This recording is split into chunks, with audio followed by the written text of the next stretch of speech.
Good evening, everybody. My name is Tanya Hemmings, and I've been running a Facebook Live Enneagram interview series with Elizabeth Devlin over the past 6 weeks. She is away this week, but will be returning next week together with some of the teachers who she has trained over the last 25 years. We will be running a live Q&A session next week, as well as a conclusion to the series, which began on the 2nd of July. This has been my contribution to the lockdown vibe that we've all faced throughout the world, and it's been very exciting to embark on this journey with everyone. So for this evening, I have made excerpts out of the 6 interviews that I've been discussing with Elizabeth Devlin. It highlights certain aspects. I think it's a good summary, but I think to be on the safe side, it's best to go back to the original interviews, because then you get the context and you could get a better understanding of the discussion. However, I think it's a lovely summary. So just a little bit on myself. I met Elizabeth in 1998, and so began my journey with the Enneagram. I was so fascinated with it and so loved it that it started me on my journey to become a psychologist. So it's very close to my heart, and Liz is actually also very close to my heart. She's one of the most passionate people that you can meet who describes the Enneagram. She lives it, she breathes it. So I'm very excited to have been able to share this with you in the 6 interview discussions. Just a reminder, Liz has been teaching the Enneagram for over 25 years, and she obtained her professional training overseas with the EPTP, the Enneagram Professional Training Program, which was pioneered by Helen Palmer, a psychologist, as well as David Daniels, who is a professor of psychiatry at Stanford University. So I'm going to be showing the first of the interviews now, and I'll stop it after each little section and just give a little brief introduction to the next section. Who knew that I would add video editing skills to my skills basket? But there you have it. I take my hat off to video editors. It's quite a job, I must say. There were some internet issues with week 5, so please forgive the slightly hazy video. Please ask questions along the way. I may not be able to get to them, but I will save them for next week when Elizabeth will be back with some of the other teachers. So looking forward to sharing this evening with you. Start them.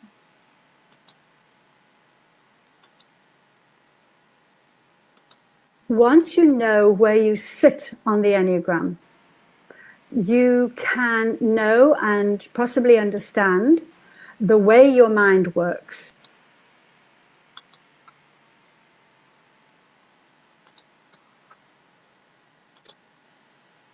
How it functions, not what, the way it works.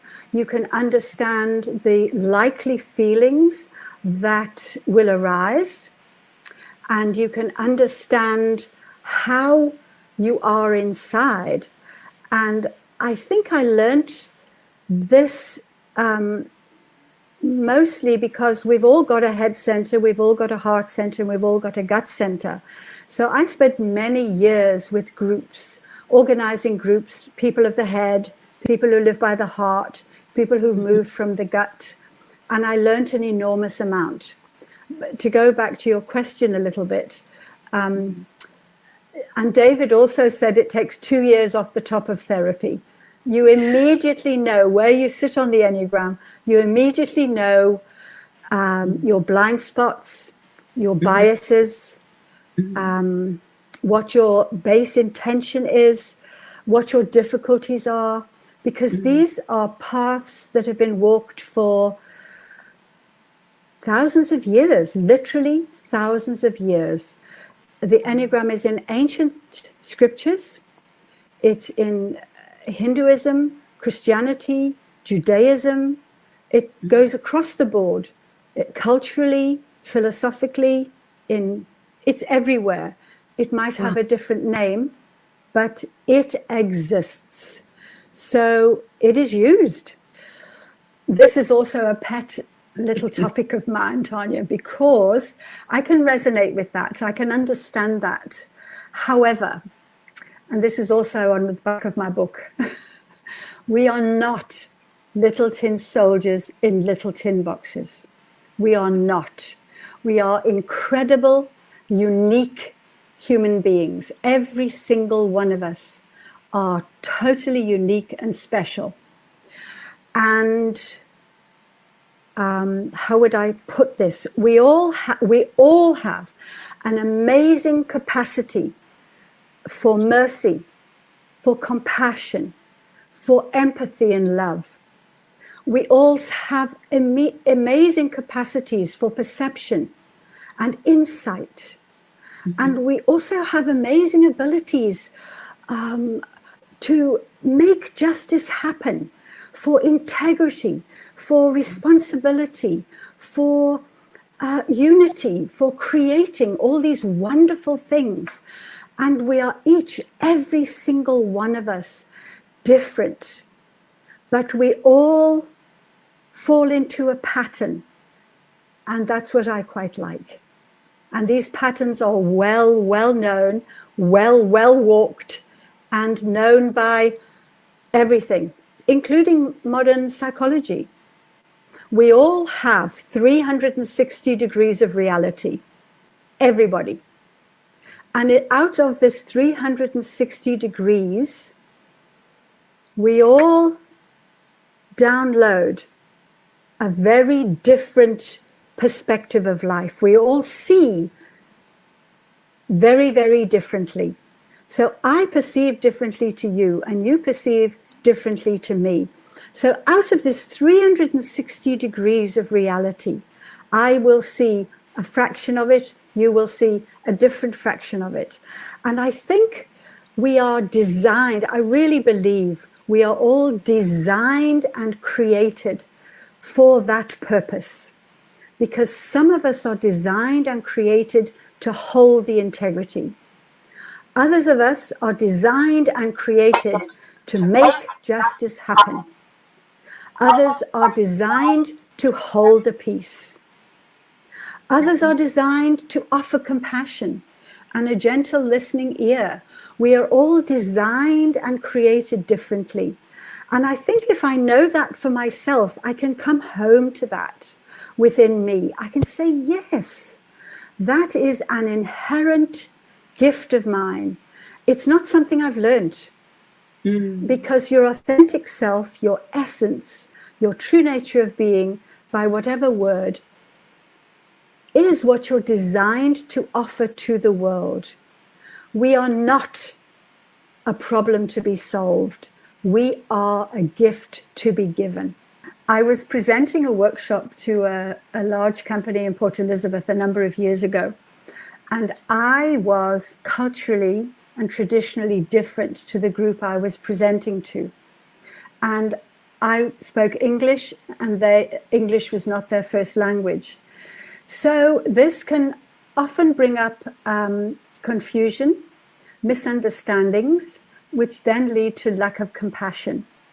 So I thought I would start the workshop by introducing myself from an inner space. What did it feel like to live inside of me? How was it? How was my inner world? Which I duly did. And then I asked them to introduce themselves from their inner space. And the first young man who stood up was very calm and very quiet. And his name was Nomalanga, which in Xhosa means born during the day. And Nomalanga had this soft, smooth skin and these dark, dreamy eyes.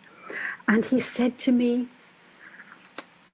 I have a dragon inside, but she sleeps and she sleeps. So I waited a moment and I said, can you tell us about the dragon Nomalanga? And he said, yes. She lives in a cave high up in the mountains, but she's very tired and very sleepy. So I said, thank you. What would wake her up? He said, all the harsh words that people say wake her up. And she goes out and she eats and swallows all those harsh words. This is her life. This is what she was born to do. So I said, wow. Wow. I said, does she ever feel full? So he said, yes. When she is full up to here, she breathes fire. She wakes up and she goes out and she scorches the earth and makes it black. And then she becomes sad and sorry, and she goes back to her cave and she sleeps and she sleeps. Right, so there you saw Liz in the very first interview, and what a wonderful story she told. In fact, there was another one that she told after that, but unfortunately we didn't have space for, I can't keep you here for 6 hours. Hopefully it'll just take about an hour to go through the different summaries that I've created. So don't you just love the way she speaks? She really is an excellent teacher. Sorry to have paused at the beginning. I was going to try and put up some of your comments, but unfortunately that pauses the video. So I'm going to show a couple of them now. Thank you so much, Marjorie, especially my mom. Then Pat McKenna, she's overseas. Hi, Pat. Gillian Glenday, a fellow psychologist. Nice to see you. Hi, Gillian. Yes, you're quite right. This is a very reassuring concept about your authentic self. I think that's what I really fell in love with the Enneagram, that it's a way to kind of explore your inner self, and which is a lovely introduction now to this next section that I'll be showing you, where Liz introduces us to a map. She talks about a map of exploration, how the territory exists and goes before you. And you walk the journey. It is your choice how you're going to explore that map. And then she likens it to the Enneagram, which is a journey of inner exploration. So let's hear what Liz has to say about that.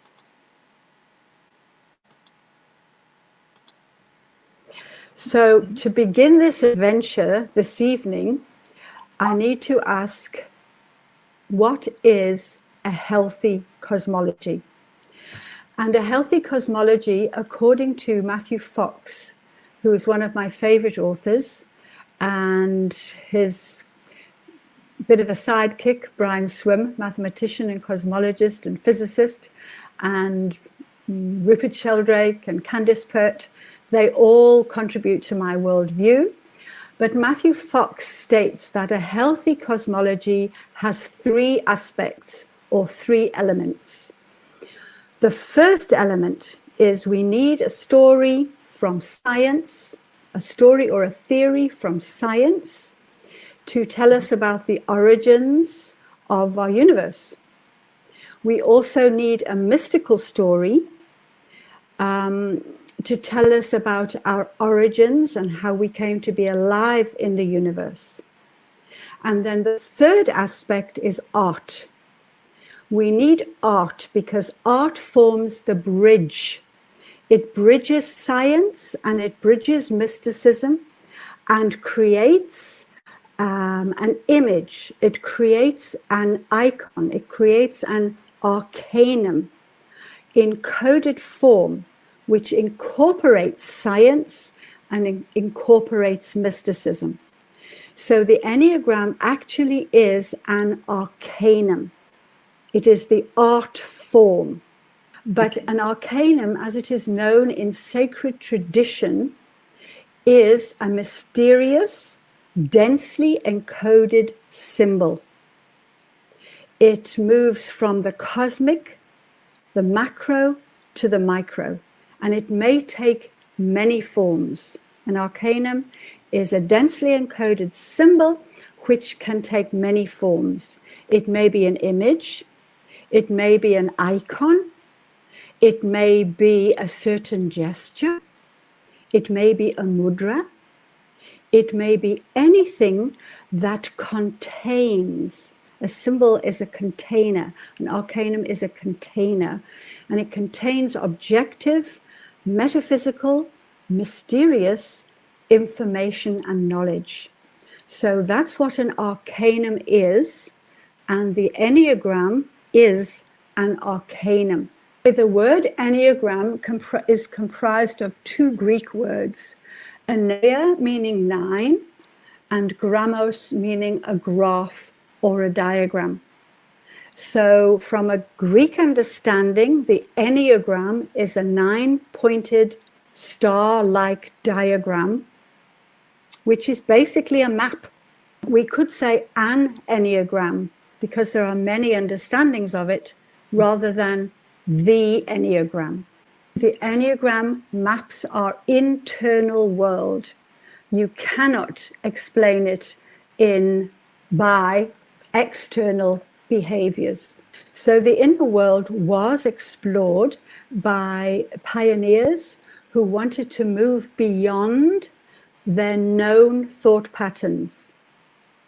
We know the process, our mind, the way our brain works. These people wanted to move beyond their known habitual textures and feelings. They wanted to move beyond their known habitual responses. And those ancient explorers were usually people who set themselves aside. So there would have been monks or nuns or priests or saints or sages across cultures. And this is really important. Regardless of race, color, creed, gender, there has always been people who want to set themselves aside and explore their inner world. And like I said last week, see what amazing beings we are. I remember David Daniels always used to say, explore and be amazed. As we explore our inner landscape, we are likely to discover the edge of our anxiety or fear. If we observe ourselves, we can look carefully. I'm beginning to feel anxious now. How interesting. Or we might say, I'm beginning to get irritated.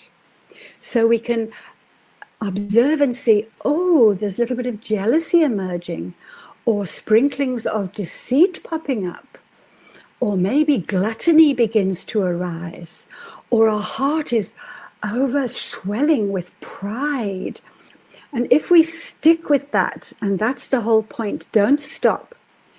If we really stick with that, we will begin to feel the beginnings of empathy rising. And if we stay steady and follow that, we might reach compassion and mercy and the origin or the source of these qualities, let's say. The Enneagram internal map identifies very clearly 9 specific views or perspectives on reality. You know, we've all got 360 degrees of reality, but we have our own perspective. So what we find is that when we look internally, we can find our perspective on reality, which may be very different from my husband's or my children's. So we have 9 specific, well-mapped perspectives on reality, which offer us 9 specific values, 9 sensory or energetic understandings, and 9 upwellings of emotional intensity or emotional feelings. We'll have these, and it's amazing how clear across race, color, creed, culture, gender, socioeconomic, education or not, these paths are so well trodden and so well known that they're actually clearly marked. We all need to explore ourselves, and then we can verify for ourselves. What would I discover? hopefully my true self, my true nature of being, which goes beyond all the other silly things. Yeah.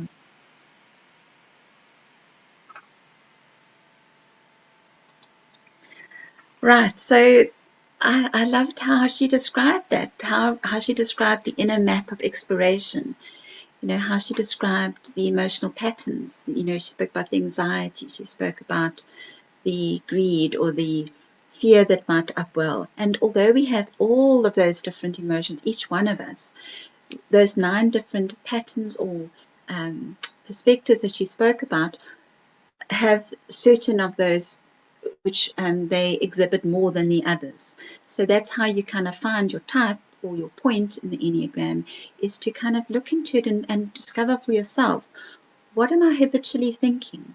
What am I habitually feeling? And what is habitually arising in my body? What am I sensing? So this next section speaks about the organs of perception.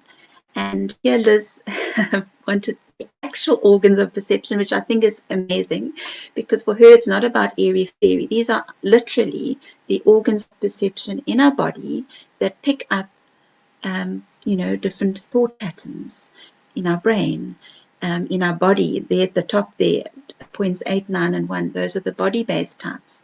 They will pick up information from the world and from others through their gut. And their points 2, 3, and 4 will pick up information through their hearts, and these will be picked up through their actual organs of perception. So let me play the next section that Liz will actually speak beautifully about, and here we go. I think the most important thing to remember in this section is that we all have a mental center, although some of us use it more than others. We all have a heart center, and some of us use that more than others. And we all have an instinctual center. And again, some of us use that more than others. But the important thing to remember is we all, as humans, we all have all 3 centers.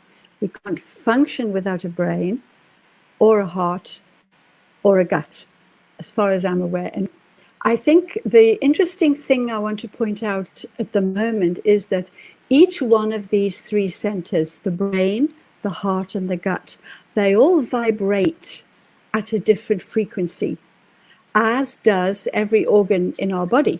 The heart has its own frequency, the brain has a certain frequency, and the gut has a certain frequency. And it's in one of these centers that our greatest gifts lie. So, we all have a physical brain in our head. We all think and we all have thoughts, but these tend to become habitual. So I need to look at myself and say, what type of thoughts are forever running around in my head? Am I always perceiving danger and thinking about threat or possible threat? Or are my thoughts continually running around what is wrong with life or relationships or the project, and with a need to improve? Or am I always having thoughts of how do I avoid this conflict, this potential conflict that's even on the horizon, isn't even here yet? Or what type of thoughts are always running around in my head? And I need to be aware of this because it's in me and they are habitual. I also need to be aware of the feelings, the habitual feelings that emerge in my heart. So what feelings would they be? Do I tend to have access to anger? That doesn't mean I act it out. None of this means I act it out. I just need to observe what fills my heart. Do I feel angry easily? Or do I feel revenge easily? Or does my heart fill with pride and my heart is a bubble of pride? Or does my heart kind of screw up, twist with envy or jealousy? Or even, is my heart filled with shame? And I kind of move inwards and move away and keep my head down. This does not mean I act any of this out. It just means it's an internal process. And I must always remember, I'm just looking at these names coming up, so I want to say hi to everybody. What rises in me? I need to know myself. Do feelings of worthlessness pop up? What are the feelings that are habitual? And then in my gut, what am I sensing? I need to know, what am I sensing? Because it's in me anyway. And I think once things become habitual thought processes, habitual patterns, or habitual feelings, or habitually sensing things, then we lose a lot of our creativity, because we're kind of locked down in our thinking patterns, fixated in our heart patterns, and often fixated in our gut as well. So I think we need to be aware of what's going on so we can be less habitual and more creative.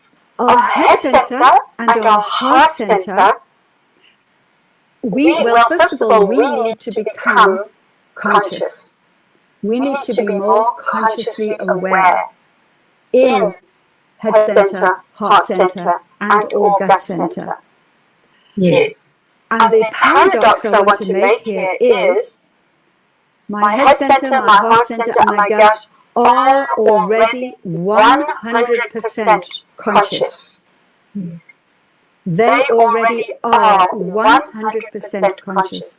It's me that's not conscious of the thoughts in my head. It's me that's not conscious of the feelings in my heart. And it's me that's not conscious of the sensations going on in my body. And that's what needs to be conscious. We said previously that we have a gut, and we have a heart, and we have a head, a brain, for sure. But one of these centers seems to be more important to us than the other two. We tend to have a predominance in one center more than the other two. So the 8, 9, and 1 at the top of the Enneagram tend to be gut-centered, meaning their instinctual life is alive and well. Does not mean they don't think and they don't feel. The 2, 3, and 4 on the right-hand side of the diagram tend to move into the heart first and relationships first. Does not mean they don't think or they don't take action. And the 5, 6s, and 7s on the left-hand side of the diagram, they tend to live in the mental realm of existence. Doesn't mean they don't feel, and it doesn't mean they don't take action. And I think it's really important to specify that. We have one of these centers that's more vulnerable and equally extremely powerful. So there's a large paradox here. We are both powerful in one center above the other two, and we are both vulnerable in that same center. And interestingly enough, we tend to be more intuitive in one center more than the other two. So it's actually up to us to ask ourselves, where do I live first? Do I first move up into my head and think about life and living and query things and question things and use a lot of logic or rationale or conceptualize and theorize with things? Is that my first frame of reference? Or is it my heart? Do I tend to move to my heart first and have feelings and emotions? Do they rise first? And is relationship really, really important to me? Or do I tend to live in my gut, live in action and my gut? And either way, we all have all three, but I need to be working on a sense of awareness. It's a given that we all have a brain and a heart and a gut. It is a given. But, and the fact that we tend to overuse one, it's all about looking internally. If I'm a head-centered person, my tendency is for the head to overrule the heart and overrule the gut. Because the head-centered people tend to be quite scary of feelings and emotions. And often of taking action. And so the head tends to overrule the heart and the gut. Whereas if I live in the heart-centered space, then that tends to overrule. Feelings tend to overrule logical thought and often overrule taking action. And if I belong to the gut center, the 8, 9, and 1 at the top, then my gut can often forget about or not even go near logical thinking. And it can kind of take action before feelings emerge and direct a way forward. So we need to be careful not to overuse the one center.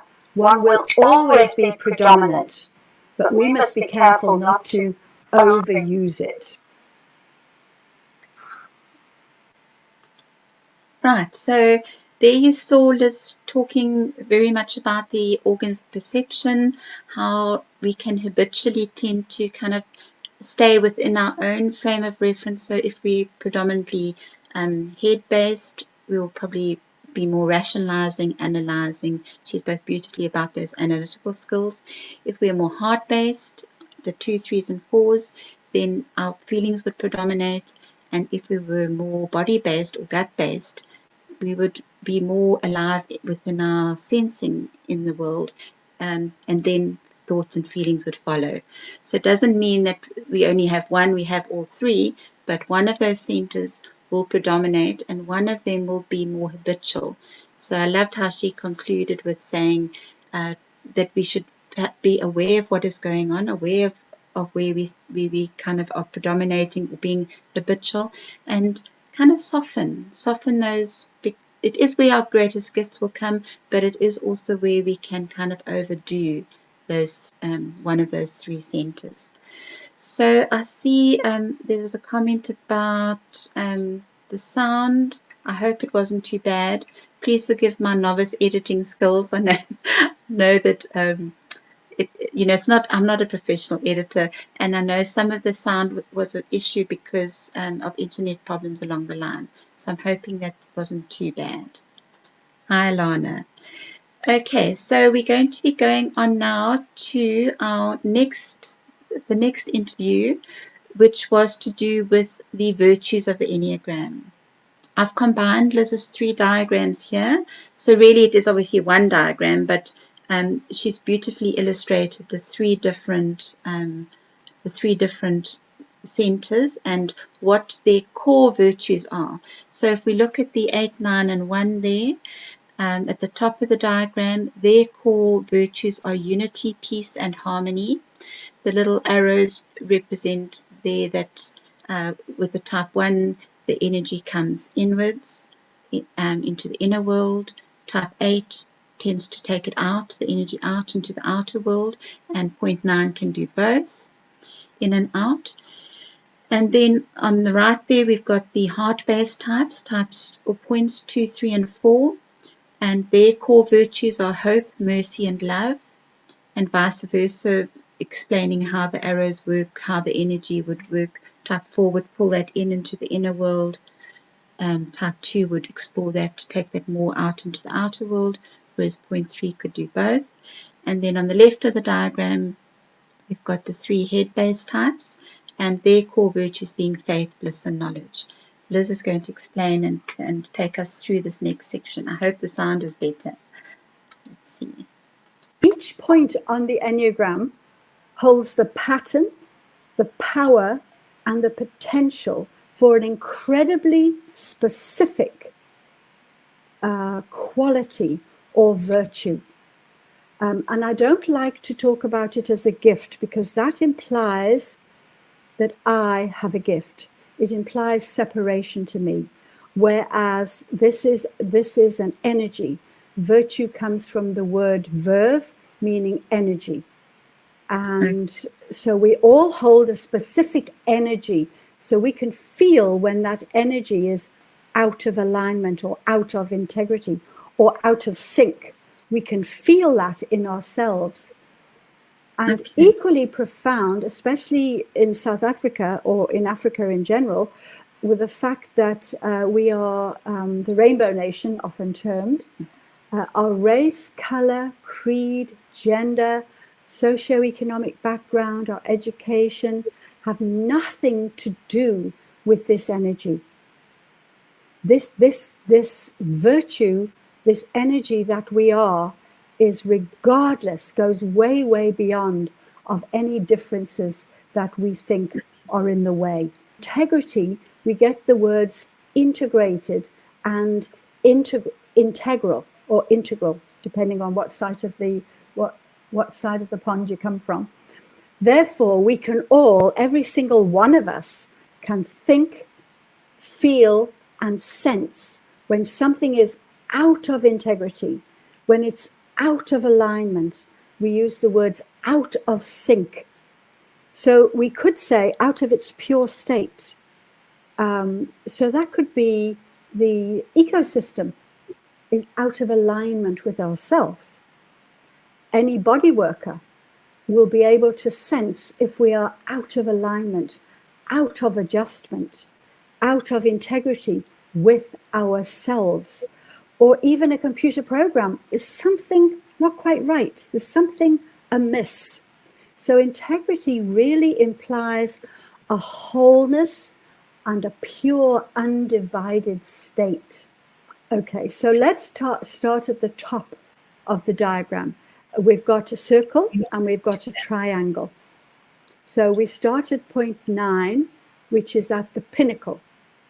So at the pinnacle, this is where we all begin, regardless. We all begin here. And 9s are the bringers of omnipresence, which is seen in the world as unity, charity, or love. Point 9 holds the pattern, the power, and the potential for everything. It is an extremely powerful point. We all know that this space, we all began our lives here. And I like to quote Elizabeth Browning here, as it applies to point 9 beautifully. And it's always an opportunity for me to be a little bit dramatic. So this is actually point 9. This is the experience of point 9. Earth's crammed with heaven, and every common bush alive with God. And only he who sees takes off his shoes. The rest sit round and pluck blackberries. No. So that's how it is for the 9.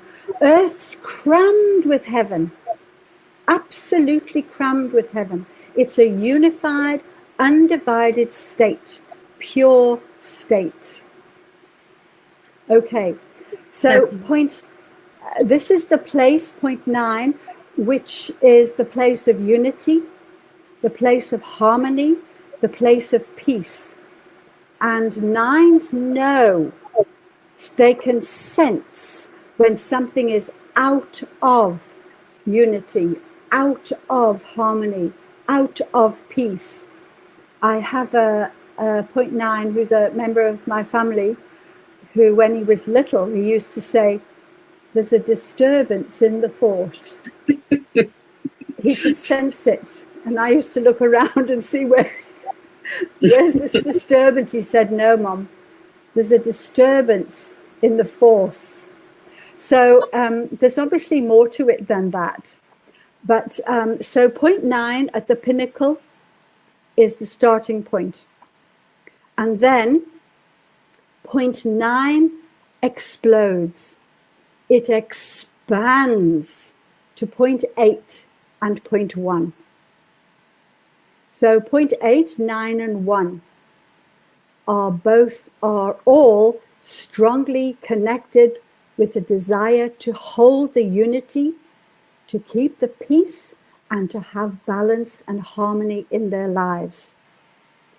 Point 8 takes this unity, peace, and harmony to the outer world, and the word used there is justice. They can tell, they can sense with their body when something is in or out of justice. They can sense if something's just or not. And point 1, take the unity, peace, and harmony to the inner world, to the internal world. And this is seen as wholeness or integrity. So they will be able to sense again if something is whole and complete or it's out of integrity, out of its wholeness. So this word justice for the 8 and wholeness for the 1 is not personal. And that's quite important. It's not about my justice or my integrity. It actually goes way beyond that. Sometimes it gets mixed up. You know, is this my justice or your justice or justice per se? Or is this my integrity or your integrity? But this is where we learn and more. We can move to the right-hand side, which is the place of the heart. This deep and wonderful organ, this place of the heart. These people on the right-hand side, the heart brings hope. Hope eternal, mercy and love. Amazing qualities. Hope is seen in the world as moving towards the goal, moving towards the target. But most people don't know the deep inner significance of this. There's a fire in the heart of a point 3 that can take you wherever you need to go. So point 3 brings the hope in the form of forward moving action, forward moving energy. And then point 3 explodes and expands and creates point 2 and point 4. And now remember, 2 and 4 have their ground in 3. They are based in point 3 and the heart. So 2 and 4 are variations of point 3. And they also bring hope eternally. So point 2 and 4 point 2 takes the hope and the mercy and love to the outer world, and point 4 takes that to their inner world. Now, point 2 takes the hope and the love and the mercy to the outer world in the form of loving kindness and service. And they will know what is loving, what is kind, and who is in need of service in the moment. And this can get mixed up on a personal level, but it's not necessarily personal love. It starts off as a pure love. And point 4 takes the hope, the mercy, and the love to their inner world, to their inner heart.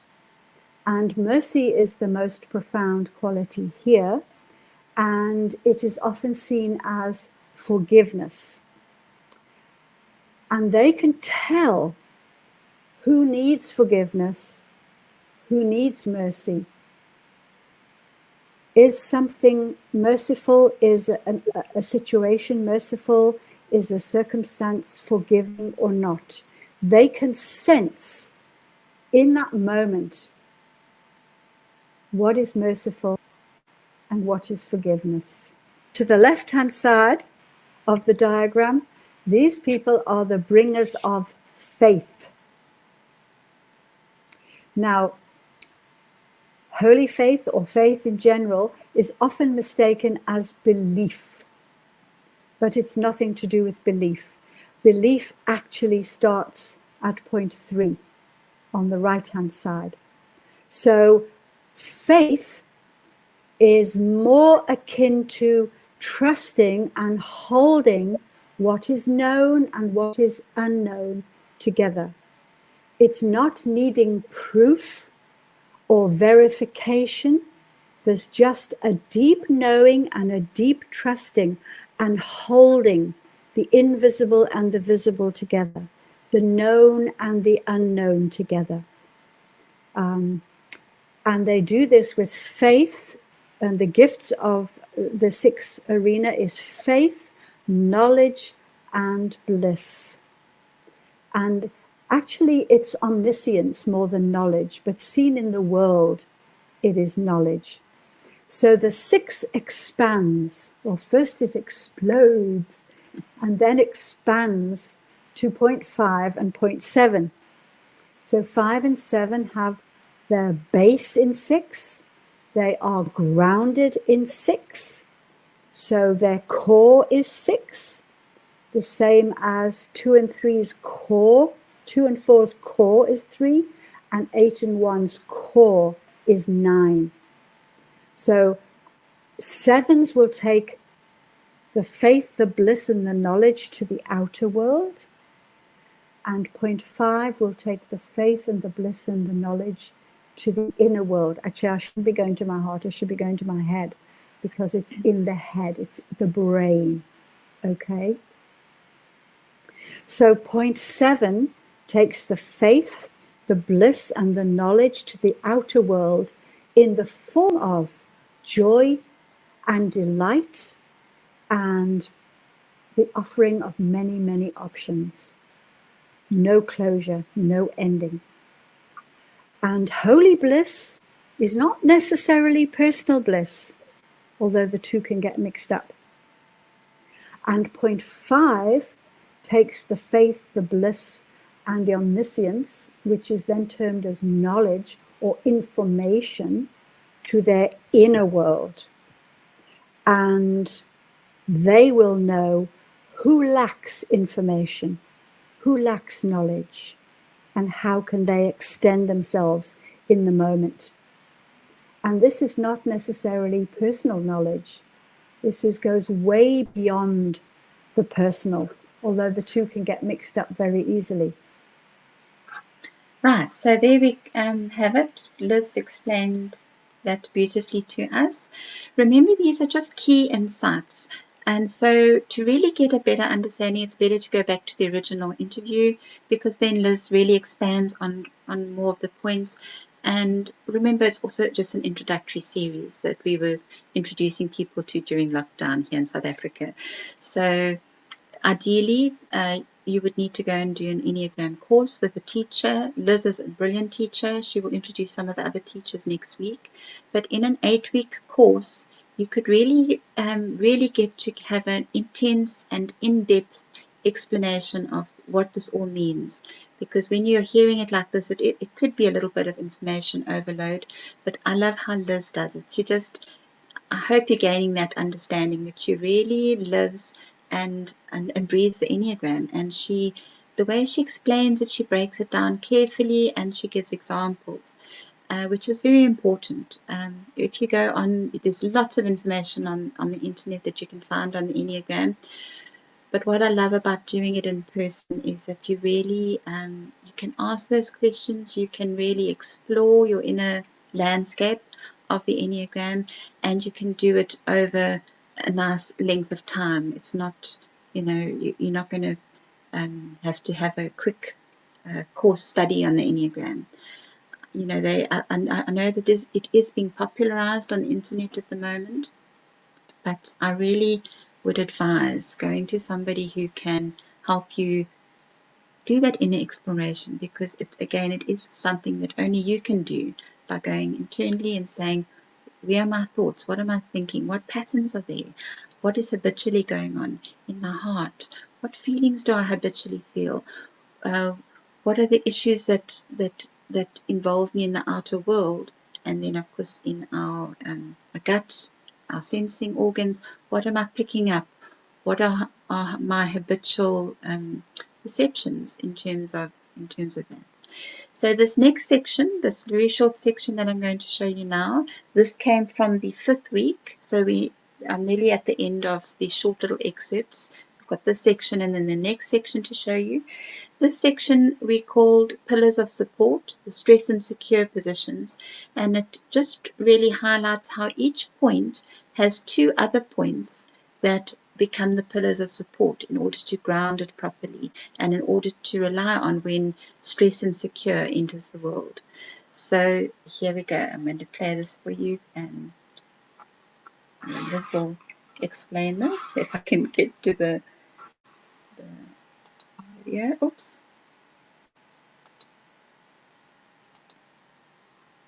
Sorry about that. Technology issues. There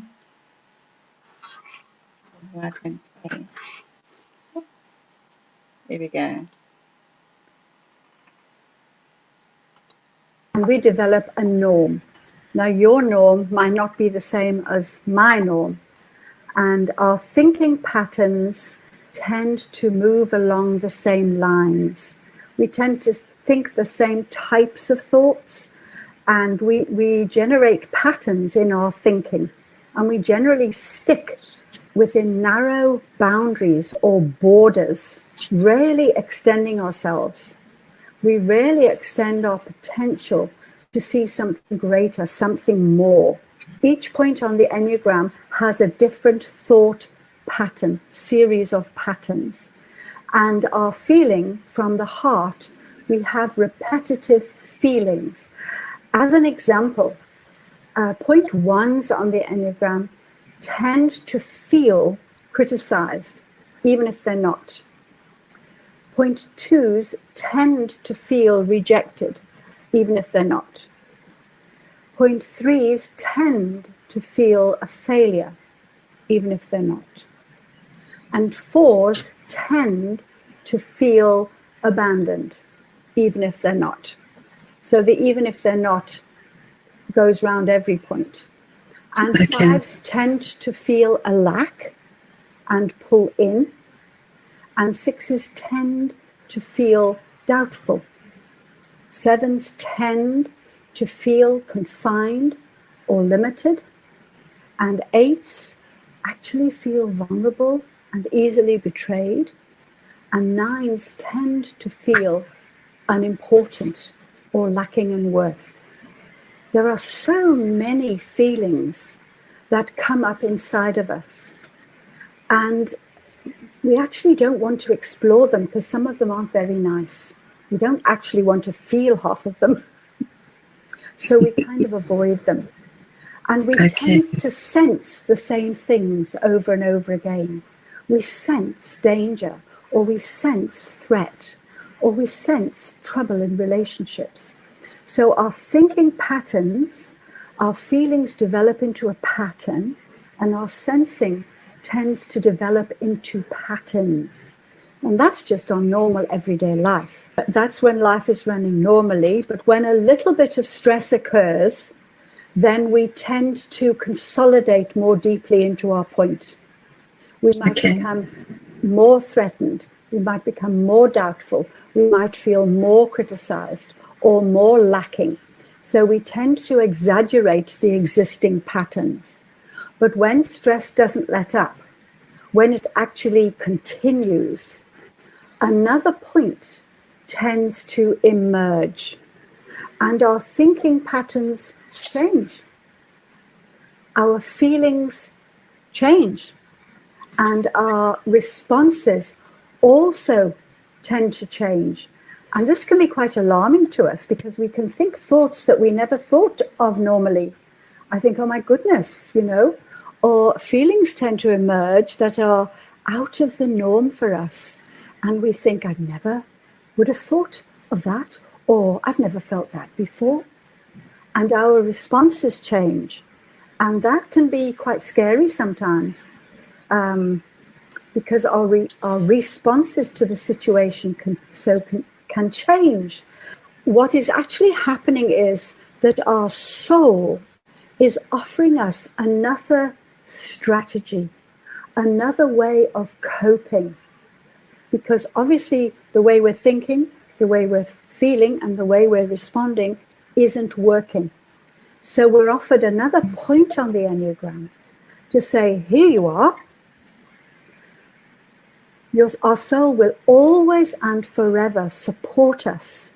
So the soul offers us another strategy, another way of being. And we can run with this. And then the opposite occurs when life is running smoothly. Let's say our finances are on track. Let's say our relationships are trouble-free and carefree. And let's say our profession is on track, or our workplace is all aligned. When we're feeling a lot of stress, we get the support, we get a pillar of support from another point. And when we're feeling particularly secure, another point will come. So our primary point has these two pillars of support, which are always balancing and grounding us and supporting us. So I see these positions as pillars of support. So let's start at point 9. Point 9, the pinnacle of the triangle, they have two pillars, point 3 and point 6, to hold 9 steady, to hold point 9, to nudge point 9 if they're overdoing something or underdoing something. And point 1 has the 4 and the 7 as pillars of support to keep the 1 on track, to keep the 1 healthy and grounded. And point 2 has points 8 and 4. Point 3 has points 9 and 6. Point 4 has points 2 and 1. I'll explain point 4 and point 5 in a little more detail. 6, of course, has 3 and 9, and 7 has 1 and 5, and 8.8 has 2 and 5, and back to 9. The arrows pointing away from the point tend to emerge when we're feeling stressful, but it's not always negative at all. And the arrow that points towards the existing point, or my primary point, tend to emerge when we're feeling particularly secure. These pillars of support are offered to us by our soul. We are never left alone or stranded. So when a situation gets so bad, so disruptive to our psyche, so unsustainable, there's always another point that comes to our aid and offers us new possibilities, new choices, new awareness, new understandings, and we see life from a very different position, and we feel very differently, and we begin to think very differently. Therefore, we respond differently. So these pillars support our primary point, keeping it stable, keeping it anchored and steady. There's some beautiful words that I would like to use there, which would be balanced. They keep us grounded. They keep us true, and they keep us on course. We never become another point. It is always quite supportive. Right, so sorry about that hazy video there of Liz, but unfortunately we live in South Africa where we have internet issues. I know that it has been upgraded now, so hopefully next week when we bring Liz back with all the other teachers, there shouldn't be any more internet issues at all. but she had to wait for fibre in her area. So moving on now to the next and final session, which was which aired last week, and that is to do with the instinctual drives. There's a lovely picture here, image that I want to draw your attention to. The instinctual drives relate to our body. And it says it's the 3 vortices of energy that belong to this magnificent body of ours.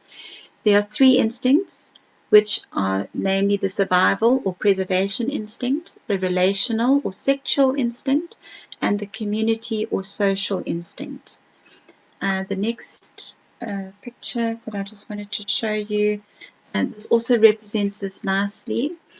As Liz will time and again tell us, we all have a head or a mental frame of reference.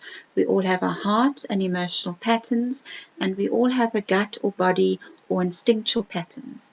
And so these instinctual drives that we're talking about flow through our instinctual center, which is our gut, and the 3 instincts there are survival, relational, or community. So wherever our point is on the Enneagram, these energies will flow through one of these patterns, survival, relational, or community, more than the other 2. But Liz, I'll just let Liz explain that because she does it beautifully. Okay. Instincts and all they involve have always held a very deep fascination for me. They really have. Yet it has to be said that instincts per se have nothing to do with the Enneagram. So and we need to be clear about that. They're not part of the Enneagram per se. So let me just lay a little bit of groundwork for you or for us. First, we need to establish our 3 centers of intelligence. I think we've done that. We all have a head center, a thinking, thoughts known as a mental center. We all have a heart with feelings known as the emotional center. And we all have a gut, excuse me, and senses known as our instinctual center. So everybody has these 3 centers. Then next, there are 3 interesting movements within each one of these centers. So within the mental center, there's an outward movement of energy, and there's an inward movement of energy, and there's an oscillation between inward movement and outward movement, excuse me. There's an oscillation backwards and forth, which sometimes produces a freeze in the mental center. In the emotional center, the heart center, there's also an outward movement of the heart. There's an inward movement of the heart. And there's also an oscillation between outward movement and inward movement, which tends to make a freeze in the heart. Then in the instinctual center, there's also 3 complex vortices and variations of energy. We spoke about the mental center, the heart center. We can have a head full of visions, insights, ideas, fantastic, complex paradigms, shifts. We can have a head full of all this. But unless we have a body through which to manifest these ideas and these visions, they're not much use. And there's no point in having a heart that's overflowing with mercy, with compassion, with empathy, with pure love. There's no point in having this heart full of all this beautiful energy unless we have a body through which we may pour those healing oils to earth. And there's equally no point in having this wonderful, magnificent body unless we can utilize the strength, the balance, the responsibility, the integrity, and the justice which belong to the body. And what would be the point of having faith and hope and charity unless we were able to use the body to manifest these beautiful qualities. So we need the head center and the heart center that flow through the instinctual center into the world, into what I call the marketplace. So all these qualities that we have need and flow through one of these instincts more than the other two. Our instinctual center, our gut center, lies in the deep abdominal area of our anatomical structure. It flows from hip bone to pubic bone to hip bone. This is a saucer-like shape that is the anatomical place within which energy is stored, generated, and regenerated continually. So this is where the energy comes from. And our instinctual body is made up of these three drives: the drive to survive, the drive for relationship, and the drive for community. They're extremely powerful. They are a biological imperative. We need them. We can't do without them. So it must be said that we all have all three instincts. It's important to remember that. However, one of these instincts, either survival, relational, or community, one of these instincts tends to be paradoxically more vulnerable, yet more powerful than the other two. So we seem to be highly sensitive and highly intuitive.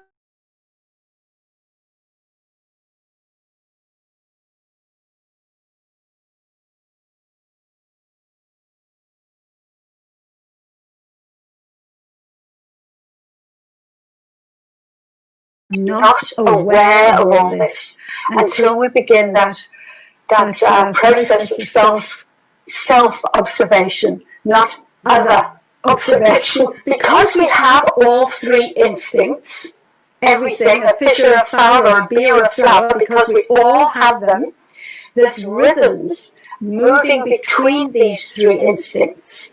So let's just say that we could be focusing on, do we have enough money to pay the rent? Do we have enough food? And is our shelter warm and cozy? So that would be the survival instinct.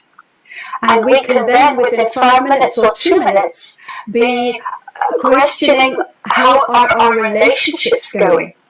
Are we making that connection with our partner, with our intimate other? How's that going? And equally, within 2 or 3 minutes, we could be thinking and having concern with our belonging within our community or our social strata or the club that we've just joined. So these three instincts are working all the time, and we are flowing between them all the time, mostly unconsciously. Again, we tend to, because we are sensitive and intuitive in one of these instincts more than the other two, we tend to have pressing concerns around one instinct, which will then dominate or overrule the other two. And this vulnerable and powerful, equally powerful instinct becomes our primary instinct. And we spend a lot of time in this particular instinct protecting it because we feel vulnerable there. So we protect it and we surround it with all sorts of buffers so we're not overly vulnerable. So there's a lot going on in one of these instincts more than the other two.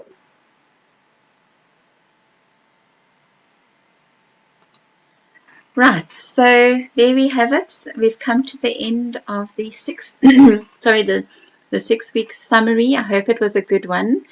Reminder, please, to go and look at the original videos, because Liz will give you more input and more context for some of those comments that she had. This was really an introductory series, and it's really well worth exploring on your own, on the internet, with teachers. however you choose to. It's a wonderful map for learning to understand your thinking, feeling, and sensing within your body, and also in terms of relationships. I think that is one of the biggest inputs in my life. It's helped me understand family members, helped me understand business colleagues, and really, actually, at the end of the line, the most important relationship is the one with yourself. So when you are wondering how come you still are going through the same habitual feelings or the same habitual situations, they might tend to, occur the same way time after time after time. This is a system that you can kind of look to see little clues as to what is going on internally. And so I just wanted to share this with you, and I hope it's been helpful. This image that I've got up here, the last week's session, Liz ended it with this. She spoke about the first brain and the second brain, and that the gut brain, the instinctual drives that we've just spoken about, is actually just as important as our primary or first brain. And she spoke about all the millions of neurons that there are, that it extends from the esophagus right to the gut, and in fact that it can direct the brain itself, which we do know. I mean, I think a lot of us know when stress happens, our bodies react instinctively, and then our brain catches up. So this last section that she added is very insightful and is well worth following up. I didn't have time to add excerpts from that section, but please go to last week's interview and you'll see her speaking beautifully about that. So without further ado, I think I've kept you long enough this evening. I think Ramaphosa might be speaking again this evening. We're living in South Africa, so I believe that is happening now. Then Pat, thank you. You loved the information on the pillars of support. Very glad that was informational. And see you next week. Thank you very much for tuning in.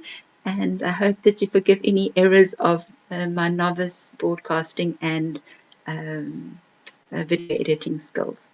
Looking forward to seeing you next week and answering any questions that you may have. Please bring questions, add them. If during the week you want to add them to the event, we can pick them up on the evening and we can then explore them, because as I said, there will be quite a few teachers. We've got Sylvia Van Sale, another minister.